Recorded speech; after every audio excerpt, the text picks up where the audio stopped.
संगत जी, आज की पहली साखी बहुत ही रहस्यमयी है। एक ऐसी घटना जहां खुद परमात्मा इंसान बनकर आए।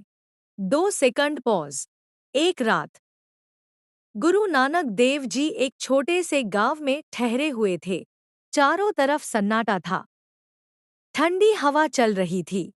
तभी एक अजनबी दरवाजे पर आया। उसकी आंखों में अजीब सी चमक थी। उसने कहा, मुझे भूख लगी है।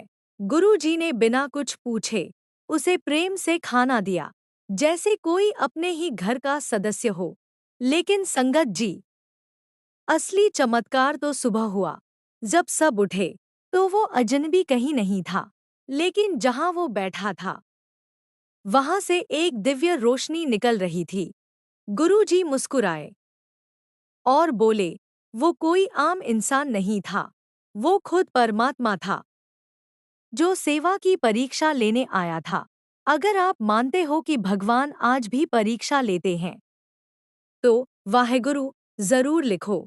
अब अगली साखी उन लोगों के लिए है जो कहते हैं कि मुझे डर लगता है।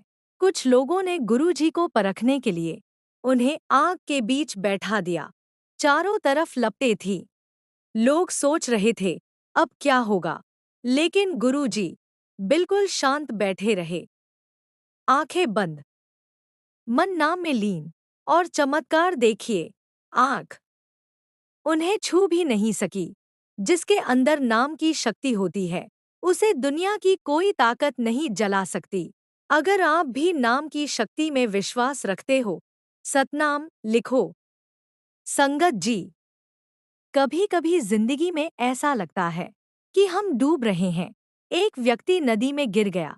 पानी तेज था, वो बाहर नहीं निकल पा रहा था। उसने मदद के लिए चिल्लाया, लेकिन कोई नहीं था। तभी उसे एक आवाज सुनाई दी, नाम जपो। उसने डरते डरते वाहेगुरु कहा, और अचानक उसका शरीर हल्का हो गया और वो खुद किनारे आ गया।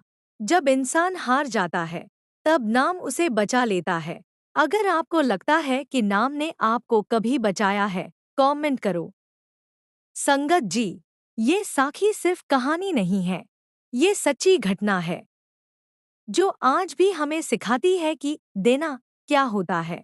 एक बहुत गरीब बुजुर्ग महिला थी।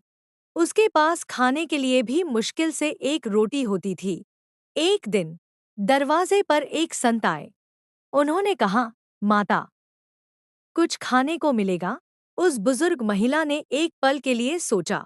उसके पास सिर्फ एक ही रोटी थी, लेकिन फिर उसने बिना सोचे वो रोटी उस संत को दे दी। चमत्कार, रात को वो भूखी ही सो गई। लेकिन अगले दिन जब उसने आटा निकालने के लिए डिब्बा खोला, तो उसमें आटा खत्म नहीं हो रहा था।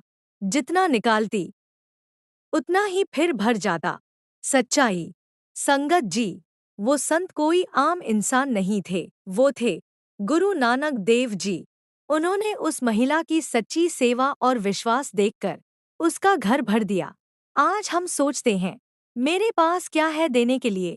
लेकिन सच ये है, देने के लिए अमीर होना जरूरी नहीं, दिल बड़ा होना जरूरी है। संगत जी, आज की साखी सिर्फ चमत्कार नहीं है, ये वो पल है जहां एक इंसान गुरु बन गया। ये घटना है जब गुरु नानक देव जी सुल्तानपुर लोधी में रहते थे। हर रोज की तरह वो सुबह सुबह बेई नदी में स्नान करने गए। अचानक क्या हुआ? लेकिन उस दिन कुछ अलग हुआ। गुरुजी पानी में उतरे और वापस ही नहीं आए। संगत जी, पूरा गांव घबरा गया। लोगों ने नदी में खोजा, दिन भर, रात भर, लेकिन कोई निशान नहीं। लोग रोने लगे। सबको लगा गुरुजी डूब गए। 3 दिन तक कोई खबर नहीं। 3 दिन, ना खाना, ना पानी, ना कोई आवाज। चमत्कार। और फिर तीसरे दिन अचानक नदी के पानी में हलचल हुई और गुरुजी बाहर आए। लेकिन वो पहले जैसे नहीं थे। उनके चेहरे पर एक अलग ही नूर था, आंखों में गहराई, जैसे उन्होंने कुछ ऐसा देख लिया हो जो कोई और नहीं देख सकता। सबसे बड़ा वाक्य। और बाहर आते ही उन्होंने पहला वाक्य कहा, ना कोई हिंदू, ना कोई मुसलमान। इसका मतलब क्या था? संगत जी, ये कोई साधारण वाक्य नहीं था। इसका मतलब था, हम सब एक ही परमात्मा की संतान हैं। असली पहचान धर्म नहीं, आत्मा है। अंदर क्या हुआ था? कहाँ जाता है? उन 3 दिनों में गुरु जी को परमात्मा का साक्षात्कार हुआ। उन्हें सच्चाई दिखाई गई। उन्हें आदेश मिला, जाओ और दुनिया को सच का रास्ता दिखाओ।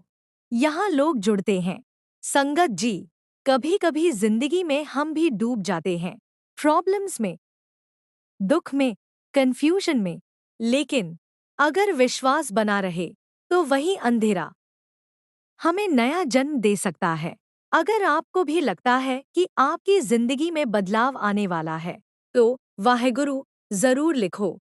संगत जी, ये साखी हमें सिखाती है कि भगवान सिर्फ एक जगह नहीं होता। जब गुरु नानक देव जी अपनी यात्राओं के दौरान मक्का पहुंचे, वहां उन्होंने विश्राम करने के लिए लेट गए। विवाद शुरू। लेकिन उन्होंने अपने पैर काबा की दिशा में कर लिए। वहां के एक काजी ने ये देखा और गुस्से में आकर बोला, तुम्हें शर्म नहीं आती? तुमने अपने पैर खुदा के घर की तरफ कर दिए। गुरु जी का शांत जवाब। गुरु जी बिल्कुल शांत रहे। उन्होंने मुस्कुराकर कहा, मेरे पैर उस दिशा में घुमा दो जहां खुदा नहीं है। चमत्कार। संगत जी, जैसे ही काजी ने उनके पैर घुमाए, काबा उसी दिशा में घूम गया।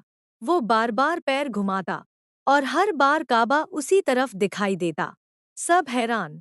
अब वहां खड़े लोग डर गए। उनकी आंखें खुल गईं।